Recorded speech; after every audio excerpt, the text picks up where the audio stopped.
नमस्कार दोस्तों, स्वागत है आपका द ग्राउंड रिपोर्ट में। मैं हूं समीर आत्मज मिश्र। एक महीने से ज़्यादा चल रहा है ईरान के खिलाफ अमेरिका और इसराइल का युद्ध, और अब ऐसा लग रहा है कि अमेरिका और इसराइल दोनों ही हार मान चुके हैं। कम से कम अमेरिका के संदर्भ में तो ये बात बिल्कुल स्पष्ट तरीके से दिखाई पड़ रही है। दूसरी ओर ईरान न सिर्फ जीत की ओर बढ़ रहा है, बल्कि एक तरीके से उसको जीत हासिल हो चुकी है। कैसे, ये हम बताएंगे आपको, क्योंकि ईरान कई मोर्चों पर स्पष्ट रूप से जीत चुका है और अमेरिका इसराइल हार चुके हैं। लेकिन हमलों का दौर अभी भी जारी है। अमेरिका और इसराइल की ओर से भी ईरान पर हमले हो रहे हैं, और ईरान अब तक 88 वेव अपनी पूरी कर चुका है हमलों की। अब आप सोच सकते हैं कि लगभग 32-33 दिन का ये युद्ध हो रहा है, 28 फरवरी से शुरू हुआ है, और अब तक 88 लहर आई है। यानी लगभग हर दिन आप समझिए कि 2 वेव शुरू की है हमलों की। और ये हमले कहाँ हो रहे हैं? इसराइल पर हो रहे हैं और अमेरिकी ठिकानों पर जो मध्य पूर्व के देशों में है। इनमें किस तरीके से नुकसान उठाया है अमेरिका ने भी और इसराइल ने भी, वो सामने आ रही हैं चीज़ें। इसराइल पूरी तरीके से तबाह हुआ है, दिखाई पड़ रहा है। बड़ी संख्या में वहां से लोग, लाखों की संख्या में आसपास के देशों में पलायन कर रहे हैं, कुछ यूरोपियन देशों की ओर भाग रहे हैं। कुछ तस्वीरें आई हैं सोशल मीडिया पर, कुछ मीडिया हाउसेज ने तस्वीरें जारी की हैं, वीडियो जारी की हैं, जिसमें यह दिखाई पड़ रहा है कि लाइनों में लगे हुए हैं सीमा पार करने के लिए वहां पर इसराइली लोग, और ये अपना देश छोड़कर जा रहे हैं क्योंकि बंकरों में भी सुरक्षित नहीं है। बंकरों में इसलिए नहीं सुरक्षित है क्योंकि वहां पर जो नागरिकों के छिपने के बंकर हैं, वहां सैनिकों को छिपाया जा रहा है, और सैनिकों की वजह से वहां पर ईरान की मिसाइलों के हमले हो रहे हैं। और केवल ईरान के नहीं हमले हो रहे हैं, अब तो यमन के हूती भी हमले कर रहे हैं, और हिजबुल्लाह तो पहले से ही हमले कर रहा है लेबनान पे। यद्यपि इसराइल भी लगातार लेबनान पर हमले कर रहा है, लेकिन हिजबुल्लाह और हूती जब जिस तरीके से ईरान के साथ में आए हैं, तो उसने इसराइल की और भी ज़्यादा कमर तोड़ कर रख दी। अब बात करते हैं कि कैसे हम ये कह रहे हैं कि ईरान जीत की ओर बढ़ रहा है और काफ़ी हद तक इस लड़ाई को जीत चुका है।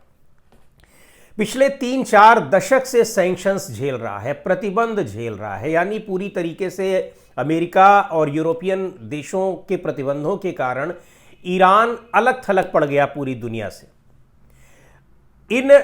इस युद्ध का नतीजा ये हुआ कि जो भी प्रतिबंध, यानी वो अपने सामान न तो कहीं बेच सकता था, न किसी से खरीद सकता था प्रतिबंधों की वजह से। चूंकि प्रतिबंध लगाए गए थे, तो जिन देशों के साथ इनके व्यापार चल रहे थे, उन देशों से ईरान व्यापार नहीं कर सकता था, वो देश भी ईरान से व्यापार नहीं कर सकते थे लेकिन अब जब प्रतिबंध, इस लड़ाई के बाद प्रतिबंधों में ढील दी गई है, तो ईरान अपने तेल को बेच रहा है, अपनी कीमत पर बेच रहा है सब। हालांकि चीन पहले भी खरीदता था, लेकिन अब चीन के अलावा दूसरे देश भी अब ईरान से खरीद रहे हैं, वो फ्री हो गया है।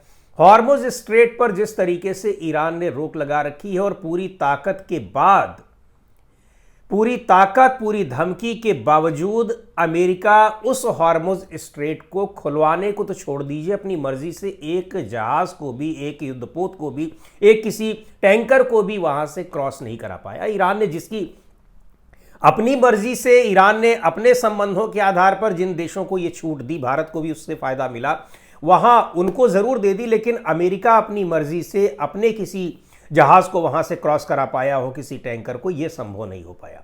और पूरी तरीके से हॉर्मुज के मामले में तो घुटने टेक दिए हैं। कुछ दिन पहले तक अमेरिका के राष्ट्रपति डोनाल्ड ट्रंप का यह बयान आया था, आपने सुना भी होगा, हो सकता है आने वाले दिनों में फिर वो बयान जारी कर दें कि हॉर्मुज स्ट्रेट पर ईरान के साथ वो ज्वाइंट कंट्रोल चाहते हैं। ईरान ने कहा इसका आप ख्वाब मत देखिए।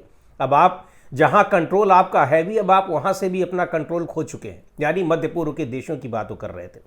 तो ये अमेरिका की कितनी चाहत थी कि इस हॉर्मुज स्ट्रेट पर अपना कंट्रोल करे, लेकिन ईरान ने न सिर्फ इसको अपने नियंत्रण में रखा, अपनी मर्जी से इससे जहाज़ों की आवाजाही को कंट्रोल किया, नियंत्रित किया हुआ है, अभी तक किया हुआ है, आगे भी करता रहेगा, वो बार बार ये कह रहा है। बल्कि वहां की संसद ने अब एक प्रस्ताव भी पारित कर दिया है कि वो यहां से आने जाने वाले जहाज़ों से अब टैक्स वसूलेगा, टोल टैक्स वसूलेगा।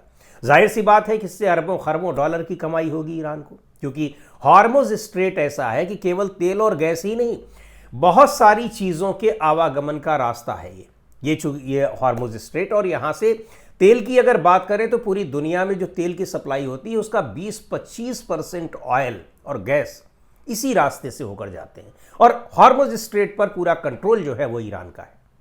तो ये ईरान की एक दूसरी बात यह है कि ईरान जिस तरीके से अपनी शर्तों को रख रहा है और उसने कहा है कि अब आप अगर हमारी शर्तों को मानते हैं तब तो ठीक है, नहीं हम ये लड़ाई जारी रखेंगे। तो ये कुछ चीज़ें ऐसी हैं जो ईरान की जीत है, यानी उसको इस लड़ाई में नुकसान तो बहुत हो रहा है, अमेरिका को और इसराइल को हो रहा है नुकसान, तो जाहिर सी बात है ईरान को भी नुकसान हो रहा है, और ईरान तो अपने नुकसान को सार्वजनिक भी कर रहा है, किसी से छिपा नहीं रहा है। जनहानि कितने आम लोगों की जान गई है, कितने सैनिकों की जान गई है, कितने मंत्रियों की जान गई है, कितने अफसरों की जान गई है, वो सारी चीज़ों को ये सार्वजनिक कर रहा है, खुद उसकी सूचना दे रहा है, और कितना उसको सैन्य साजो सामान का नुकसान हो रहा है। अमेरिका और इसराइल की तरफ से ये सारी चीज़ें छिपाई जा रही हैं। दर्जनों जहाज नष्ट कर दिए, फाइटर प्लेन्स नष्ट कर दिए अमेरिका के ईरान ने। इसके अलावा वहां पर जनहानि जो हो रही है, सैनिकों का जो नुकसान हो रहा है वो तो कितनी बड़ी संख्या में है, जिसको लेकर हंगामा मचा हुआ है। तो ये सारी चीजें बता रही हैं कि ईरान इस इतने मोर्चों पर तो जीत चुका है पहले ही, अब यहां से वापस जाने का कोई रास्ता नहीं है। अब ये लड़ाई कहीं भी खत्म होती है तो अमेरिका और यूरोपियन देश अब ईरान पर प्रतिबंध नहीं लगा पाएंगे। यूरोपियन देशों ने तो अपने को ऐसे भी अलग कर लिया है। यूरोपियन देशों पर कैसे खुन्नस निकाल रहे हैं डोनाल्ड ट्रंप और उनके साथी, ये हम लोग देख रहे हैं लगातार। डोनाल्ड ट्रंप कैसे नेटो के ऊपर खुन्नस निकाल रहे हैं, यूरोपियन देशों के ऊपर खुन्नस निकाल रहे हैं। लेकिन अब की बार यूरोपियन देशों ने भी ये सोच लिया है कि हमारी वजह से, हमारी मर्जी से, हमारी यूनिटी की वजह से यहाँ पर दादागिरी करते थे डोनाल्ड ट्रंप, जहाँ मन होता था वहाँ हमला कर देते थे और हम लोग उसका नुकसान सहते थे। और यूरोपियन देशों की दूसरी ओर डोनाल्ड ट्रंप कह रहे हैं कि हम तो आपके ऊपर अभी तक एहसान करते थे, आपकी हम सुरक्षा कर रहे थे। तो ये जो एक वैश्विक स्तर पर ये जियोपॉलिटिक्स जो परिवर्तित होती हुई दिखाई पड़ रही है, भू राजनीतिक परिवर्तन होता दिखाई पड़ रहा है, ये अमेरिका के लिए आने वाले समय में बहुत घातक साबित होने जा रहा है। दूसरी ओर एक तो यूरोपियन देशों के साथ वो पूरा इलाका उन्होंने एक तरीके से अमेरिका अपना प्रभुत्व जमाए हुए था दोस्ती के जरिए, क्योंकि उनसे सीधे टकरा नहीं सकता था। मध्य पूर्व का इलाका जो है, यानी एशिया और यूरोप को बीच में जोड़ने वाला जो इलाका है, इस इलाके में वहाँ मध्य पूर्व के जो अरब कंट्रीज़ हैं उनके साथ दोस्ती करके, उन्हें वहाँ पर निवेश करके और उनका वहाँ पर अपने सैन्य ठिकाने बनाकर पूरे इस इलाके पर भी एक तरीके से कब्जा कर रखा था। यानी जो ऑयल डिप्लोमेसी है, वो ऑयल डिप्लोमेसी को भी कंट्रोल कर रहा था अमेरिका पिछले 30-40 साल से। वो कंट्रोल भी उसका ख़त्म हो चुका है। अब ये जो जहाँ पर ठिकाने थे, ठिकाने तो पूरी तरीके से तबाह हो चुके हैं, नष्ट हो चुके हैं। लेकिन जिन देशों में इन्होंने अपने ठिकाने बना रखे थे, वो देश भी अब अमेरिका के साथ अपने संबंधों को रिव्यू करने लगे हैं। जिस तरीके से ईरान उनको बार बार ललकार भी रहा है, आंख भी, चेतावनी भी दे रहा है और एक तरीके से उनकी आंखें भी खोल रहा है कि आप अब तो समझ जाइए कि अमेरिका के ऊपर आपने अरबों खरबों डॉलर अगर खर्च किए हैं, ट्रिलियंस ऑफ डॉलर्स आपने खर्च किए हैं, उस अमेरिका ने आपको दिया क्या? सिर्फ अपना फायदा लिया है। और एक और बड़ी चेतावनी दी है ईरान के राष्ट्रपति मसूद पेजेश्कियन ने। उन्होंने सीधे तौर पर कहा है कि आप ये सोचिए कि कल को आप में से किसी देश के ऊपर अगर इजराइल ने हमला कर दिया, और कर सकता है, अगर आप उसकी गुलामी छोड़ देंगे एक भी दिन के लिए तो हमला करेगा ही। अगर उसने हमला कर दिया तो इन्हीं ठिकानों पर मौजूद अमेरिकी सैनिक आखिर किसके साथ आएंगे? आपके साथ आएंगे कि इजराइल के साथ आएंगे? ये सारी चीज़ें दिखा रही हैं। इसमें ईरान की डिप्लोमेटिक पॉलिसी भी बहुत अहम रोल निभा रही है कि इन देशों में जो अमेरिका के साथी बने हुए हैं, जो खाड़ी के देश, वो भी अब इसका पुनर्मूल्यांकन कर रहे हैं। तो एक ये भी बहुत बड़ी हार अमेरिका की है। अमेरिका के बिना इसराइल का कोई मतलब नहीं है, कोई महत्व नहीं है, क्योंकि उसके बिना वो क्या कुछ कर सकता है, ये इस लड़ाई में दिखाई पड़ रहा है। पिछले साल भी जब जून में लड़ाई हुई थी, 12 दिनों की लड़ाई, 10 दिन में ही पस्त हो चुका था इसराइल। अमेरिका न कूदा होता उस समय भी तो इसराइल पूरी तरीके से हार मानने के कगार पर था। लेकिन उस समय अमेरिका कूदा और अमेरिका को भी एहसास हो गया, जिस तरीके से कतर के दोहा में उसके सैन्य ठिकाने पर ज़बरदस्त मिसाइलों से हमले किए थे ईरान ने, पस्त हो गया और फिर सीज फायर की गुहार करने लगे दोनों देश। उस वक्त तो सीज फायर हो गया। अब फिर 6 महीने के बाद लड़ाई शुरू कर दी इन लोगों ने। अब सीज फायर की गुहार कर रहे हैं, लेकिन सीज फायर को लेकर एकदम स्पष्ट रुख अपना रखा है ईरान ने, नो सीज फायर। अब लड़ाई आपने शुरू की है, अब की बार ये लड़ाई बंद ही होगी, अब ये सीज फायर नहीं होगा, युद्ध विराम नहीं होगा। और पता है अमेरिका को भी और इसराइल को भी कि अब इस युद्ध में क्या नतीजे निकलने वाले हैं। एक और बात बड़ी महत्वपूर्ण है, पिछले 2-3 दिनों से अब ये चर्चा है कि अमेरिका थल सैनिक भेज रहा है। तो थल सैनिक तो नहीं भेजेगा, पिछले वीडियो में हमने विस्तार से इस बारे में चर्चा की है कि डोनाल्ड ट्रंप अमेरिकी थल सैनिकों को यहां क्यों नहीं भेज सकते हैं। पूरे उनके देश में जिस तरह का विरोध है, कांग्रेस से अनुमति लेनी पड़ेगी और बिना अनुमति लिए अगर वो यहां धकेलते हैं तो उनकी सेना में विद्रोह की स्थिति है। आप हमारा पिछला वीडियो आप देखिएगा, उसमें इस बारे में विस्तार से हमने बताया है। कई वहां पर जो कमांडर्स हैं, सेना के बड़े अधिकारी हैं, उनके बयान, उन लोगों ने अपने बयान इस बारे में दिए हैं।